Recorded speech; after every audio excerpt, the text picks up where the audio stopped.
on va imposer, on impose. Moi, je parle de la dictature scientifique. Lorsque cet attrait existerait, les gens ne vont pas se donner la peine de déposer les débris, ou bien des scories, ou bien des siours en cours de route. Lorsque vous attraperez être au bout de ce qui précède, non conformité, mais devez être interpellé. Parce que nous ne serons plus dans les sentimentalités, parce que chercher des voies et moyens, de faire de n'importe quoi. La ration doit être au centre d'intérêt, mode de marche. Je crois que j'étais sur mon des décisions. Je ne peux pas humilier la parole. Vous pouvez poser des questions. Alors, d'après vous, que comprenez-vous par rapport à ce titre que M. Didier Moué? Les genoux, qui parlent plus d'encadrement de la jeunesse, parce que si cet attrait n'est pas bien extrapolé, il y a pas mal d'abus. Je parlais des strict âge. Je parlais même des systématiques de ceux-là qui dérangent les gens en cours de route dans les squares. Mais l'État doit décider. Parce que l'État serait là pour contrôler l'intériorité et l'extériorité. Je vais accompagner toutes les instances et ça doit marcher. Parce que rien ne peut s'en passer de ce qu'on appellerait les systématiques de normes, la normalisation, et pourquoi pas revoir la nationalité sur le mode de vie des personnes. Nous ne sommes pas ce qu'on appelle des ourans-outans, des singes ou des chimpanzés. Un chimpanzé comparable à une espèce d'homme, mais ce n'est pas une personne, parce que cette bestiole qui se forme comme un humaniste ne pense pas. Mais non, nous sommes dans l'obligation de nous référer compte tenu du spiritu, compte tenu de l'esprit, compte tenu de l'exercice de l'âme vers le corps.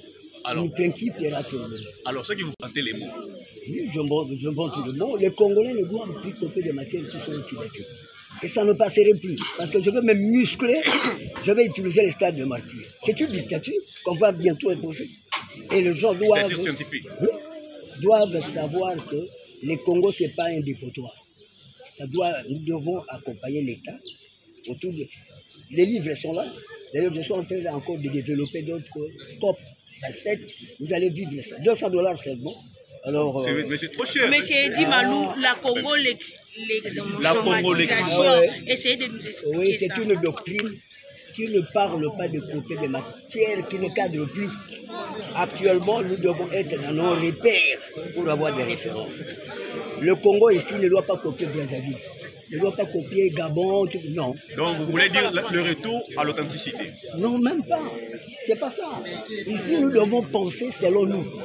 Mais à l'époque d'Isaïe, c'était le comportement. Le comportement et la résonance, c'est pas la même chose. Les gens confondent ce qu'on appellerait l'essence de pensée. Nous avons interrogé la qualité du civisme que nous déployons chaque jour dans nos rues, dans nos villages, dans nos quartiers, dans nos lieux de travail, d'études, de prières ou de loisirs.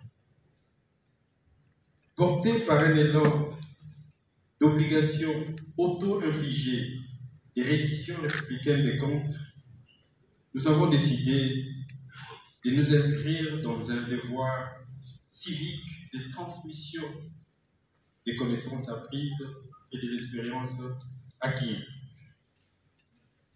Cela pour contribuer, autant que faire se peut, à l'avènement, à l'enracinement et si possible au rayonnement de la citoyenneté agique et éthique dans notre patrie.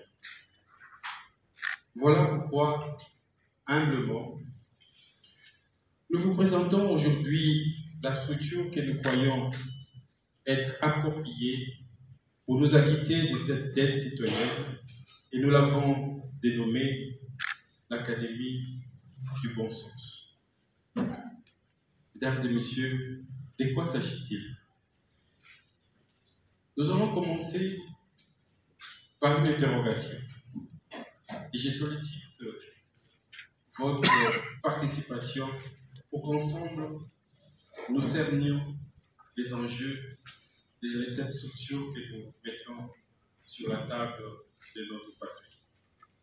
Alors, qu'auriez-vous enlevé ou rajouté à la définition que le Haut Conseil de l'Académie du bon sens s'est donné pour ces concepts de bon sens? Je demande surtout la participation des étudiants, des académiciens. Le bon sens est inné dans l'homme. Dans son fort intérieur, dans le fort intérieur de chaque être humain, les bons sens œuvrent comme les sixièmes sens naturels de l'homme, qui s'ajoutent aux 5 autres, à savoir la vue, l'ouïe, les goûts, l'odorat et les touchés. Si les 5 sens sus évoqués sont à la base du système de perception de l'organisme, qui donne à l'homme la capacité de détecter toute information ordinaire qui l'environne, son 6e sens, en l'occurrence le bon sens, lui permet d'exercer 2 fonctions cognitives incluses. Il y a d'abord la faculté à distinguer les vrais du faux, les normales de la normale, et finalement les biens du mal sur le plan éthique. Et ensuite, la capacité de juger et d'agir raisonnablement, conformément à la logique et à la morale. Alors je demande aux étudiants, qu'avez-vous à enlever ou à rajouter à cette définition du bon sens? Il y a un étudiant ou une personnalité volontaire pour nous dire ce qu'il y a à enlever ou à rajouter à la définition que le Haut Conseil a bien voulu donner au concept du bon sens, pour que nous démarrions ensemble en ayant tous le même regard sur ce concept de bon sens. Un étudiant a quelque chose à enlever où nous sommes tous d'accord avec le Haut Conseil de l'Académie du bon sens sur la définition du concept bon sens. Cher étudiant, est-ce qu'on peut considérer que le silence est une approbation? Que quelqu'un me dise oui. Oui. On est d'accord avec cette définition? Ok, merci. Alors, on va continuer dans nos interrogations. Cette fois-ci, j'aurais bien voulu que vous participiez. Pouvez-vous citer un problème de la vie quotidienne congolaise ou quinoise qui vous choque le plus et vous révolte assez souvent, cela depuis déjà un moment, et dont la solution relève du simple bon sens? Pouvez-vous citer? Oui. Le détournement. Je peux lui donner le micro. Un problème de la vie congolaise, de la vie quotidienne congolaise, qui vous choque le plus. La saleté à Kinshasa.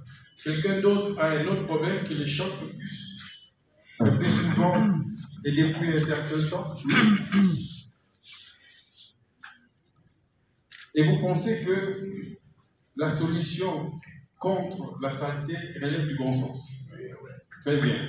Oui, pouvez-vous présenter si vous voulez? Moi, c'est M. Espérant. Je suis un consultant en technologie. Je travaille pour le gouvernement du Québec. Et je suis doctorant en système d'information. Merci. Alors, le problème qui me choque le plus, c'est la mendicité. La mendicité, oui. Et vous pensez qu'il faut éradiquer ce problème de mendicité? Il faut tout simplement appliquer les règles du bon sens. Très bien, merci. 2 autres. M. Constant ici. M. Constant Omer. Et puis, un dernier point de vue. Moi, ce qui me choque, c'est d'abord l'incivisme d'une manière générale. Et deuxièmement, l'accommodation à tout ce qui est le nouveau. L'accommodation à tout ce qui est mauvais. à tout ce qui est mauvais. Et ensuite, à la fin, l'absence de courtoisie routière. L'absence de courtoisie routière. Et vous pensez que... Deux autres interventions. Et vous pensez que régler tous ces problèmes, c'est une question de bon sens. Très bien. Une dame, oui. Je fais le banc de Et ce qui choque beaucoup, c'est le mensonge. Le mensonge. Les gens mentent comme si c'était quelque chose de normal. Comment savez-vous qu'ils mentent? Parce qu'on finit toujours par connaître la vérité. Le mensonge généralisé. Oui. D'accord. Et vous pensez que pour régler cette question de mensonge, il faut simplement appliquer les vertus de bon sens? Oui. Merci beaucoup. Une dernière intervention. Monsieur le pasteur Claude Moungala, directeur de la radio Saint-Laurent. Bonjour pasteur. Merci. Ce qui m'érabute un peu, c'est les cultes de personnalité, l'idolâtrie, où on défie les responsables, les cultes de présumer la flatterie. Ce qui fait que parfois, ça déséquilibre aussi la responsabilité des autorités et de ceux qui doivent agir dans la société. Donc, ce culte-là, personnalité, l'idolâtrie des hommes. L'idolâtrie de manière générale, ce qui rejoint un peu la mendicité tout à l'heure. Et vous pensez que pour régler cette question d'idolâtrie, il faut seulement appliquer les règles du bon sens. Merci. Donc nous pouvons continuer sans fin à étaler ce qui nous révolte le plus dans notre vie quotidienne, le plus souvent, et donc les solutions relèvent du bon sens. Alors, on en vient à la troisième question. Au terme de cet exercice, quelle serait, d'après vous, et parmi ces trois évocations, la meilleure leçon à tirer de l'exercice que nous venons de faire? D'abord, la crise du bon sens est l'une des profondes crises du Congo. Première hypothèse. Deuxième hypothèse, la toute première crise de la société congolaise est la crise du bon sens. Et trois, la crise du Congo, c'est la crise du bon sens. Parmi ces évocations, quelle est la meilleure leçon à tirer? À vous la parole. Oui. La crise du bon sens est l'une des plus profondes crises du Congo. La crise du bon sens est l'une des plus profondes crises du Congo. Un deuxième avis?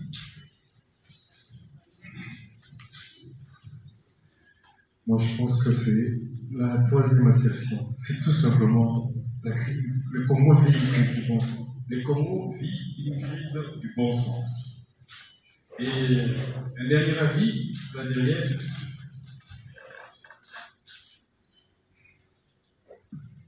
Moi également, je pense que c'est la troisième. Parce que le plus grand problème du Congo, c'est la crise du bon sens. Très bien. Donc, nous avons, et je peux prétendre remettre dans l'assistance cette conclusion, la crise du bon sens, c'est la crise, ou la principale crise du Congo. Ce que nous venons de faire, c'est ce que nous appelons au sein de l'Académie du bon sens le Boulanga. Nous prenons, nous nous saisissons des problèmes de la vie quotidienne congolaise, dont la solution relève du bon sens, pour développer une intelligence agile de résolution de ces problèmes de bon sens. Nous l'appelons Boulanda, entre guillemets notre plénière, parce que nous avons vous avez donné trois assertions. Et ces trois assertions commençaient par crise du bon sens. J'ai des soucis. Parce que si on aborde la question telle que vous l'avez fait, vite parce que j'ai un temps. Le problème, c'est qu'on a suscité toute une série de problèmes. Pour moi, crise a ceci de particulier, c'est que c'est aigu. Et pour moi, il ne s'agit pas d'une crise de bon sens. Je pourrais proposer qu'on enlève le mot crise et qu'on parle d'autre chose qui a trait au bon sens. Parce que si on chemine avec le concept de crise, ça veut dire que c'est quelque chose. Vous proposez quoi? La situation, c'est beaucoup plus chronique qu'une situation aiguë. D'accord. Très bien. Donc la situation est beaucoup plus grave qu'une crise. Voilà. Donc en attendant de trouver un terme approprié, nous considérons que... Alors parce que la situation